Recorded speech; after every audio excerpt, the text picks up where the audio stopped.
যে মাননীয় স্পিকার ছিলেন বিগত সেই স্পিকারের দাবি রয়েছে যে স্পিকার ছিলেন ফ্যাসিস্টের বিশেষ সহযোগী, ফ্যাসিস্টের বিশেষ সহযোগীকে জামিন করে জুলাই যোদ্ধাদেরকে যারা জেলখানায় করে রাখে তারা কোন দেশের প্রতিরোধ করে না। সুতরাং বর্তমান সরকারকে স্পষ্ট করতে চাই, এই জুলাইয়ের সৈনিকেরা এখনো বেঁচে আছে। আপনারা যদি দেশপ্রেমিক হয়ে থাকেন, দেশকে ভালোবেসে থাকেন, তাহলে জুলাইয়ের যোদ্ধা বিক্রম পরির মতো দেশপ্রেমিকদেরকে, আইনুল কাসিমের মতো দেশপ্রেমিকদেরকে অনাতি বিলম্বে মুক্তি দিতে হবে। প্রিয় সংগ্রামী বন্ধুগণ, বিগত সরকার যেই সমস্ত স্তম্ভের উপর দাঁড়িয়ে প্রবেশ হয়েছিল তার মধ্যে সব থেকে বড় স্তম্ভ হচ্ছে গুণ সংস্কৃতি। আর এই বর্তমান সরকারও সেই গুণ সংস্কৃতিকে চালু করে, সে আইনকে বাতিল করে বর্তমানে আমাদেরকে জানান দিচ্ছে যে আমরাও এক ফেসিস গেছে নতুন ফেসিস হিসেবে রূপদান করতেছি।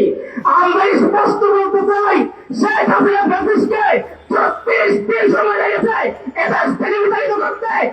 স্বরাষ্ট্রমন্ত্রীরা বর্তমান সরকারের গরিবদের বসেছ, আমাদের সুস্পষ্ট মানুষের তোমরা যদি এই আইনকে আমার পূর্ণ না করো, তোমাদেরকে ছড়াই দিয়ে রাখবো না, তোমাদের গরিবকে তাড়িয়ে ওয়াশিংটন পাঠিয়ে দিতে।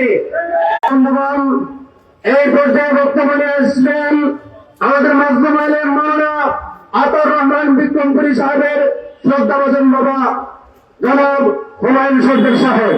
এই পর্যায়ে বক্তব্যে আসবেন মাওলানা আতাউর রহমান বিক্রমপুরীর বাবা জনাব হুমায়ুন সরদার সাহেব।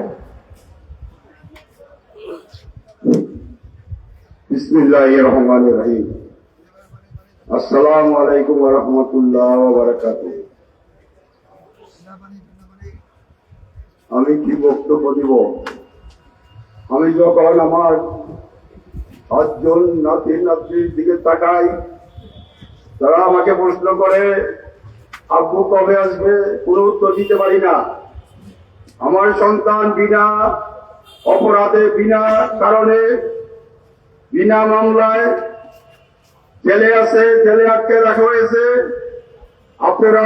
আপনারা দীর্ঘদিন যাবৎ আমার সন্তানের জন্য বহুত কষ্ট, বহুত কিছু করেছেন, বহুত ত্যাগ করেছেন।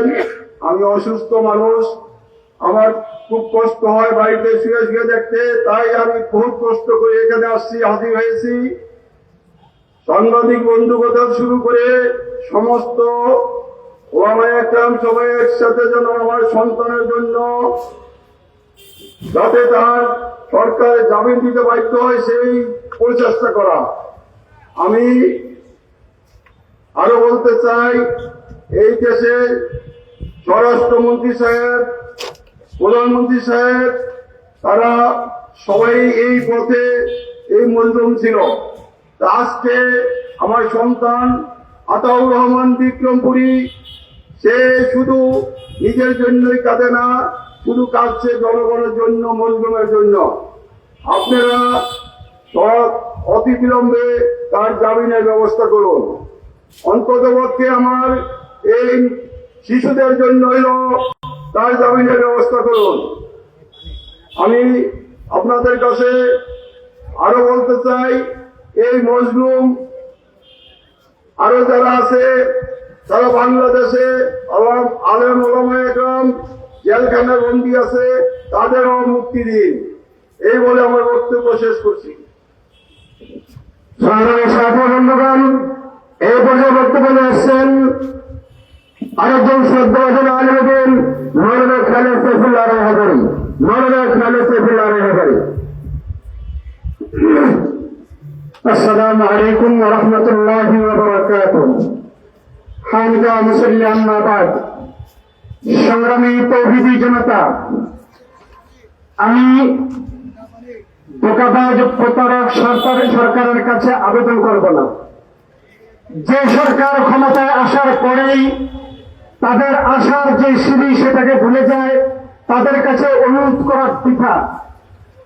শেখুল হাদিস আল্লামা আজিজুল হক রহমতুল্লাহ আলাইহি, মুফতি ফজলুল হক আমিন রহমতুল্লাহ আলাইহির জেলকে কেন্দ্র করে ব্রাহ্মণবাড়িয়ার শাহাদাতের শহীদদের রক্তের উপরে দাঁড়িয়ে তারা পূর্ব ক্ষমতায় এসেছিল, কিন্তু ক্ষমতায় আসার সাথে সাথে তারা যাদের কুরবানিতে তারা ক্ষমতায় এসেছে সেই অবদানকে ভুলে গিয়েছে।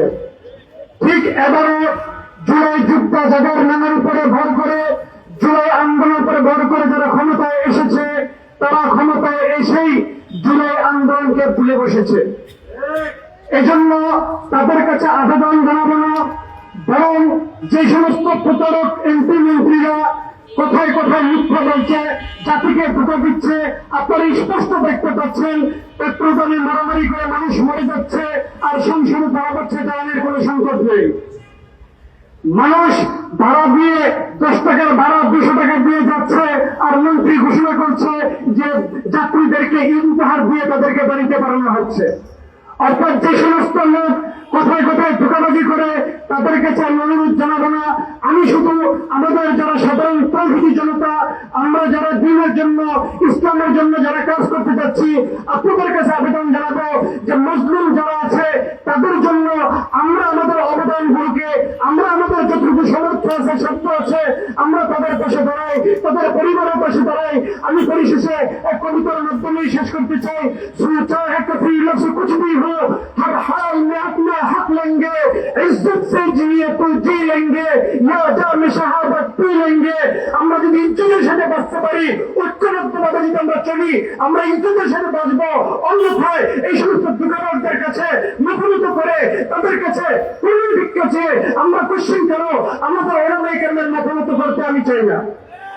মাতারাম হাজরিন, আমরা দেখেছি আজকে যারা ক্ষমতায় আছে তাদের ছেলেরা কেউ গুম হয়নি, এই জন্য তারা গুমের ব্যথা বুঝবে না, গুম অধ্যাদেশ বাতিল করবে, কারণ তাদের ছেলেরা গুম হয়নি।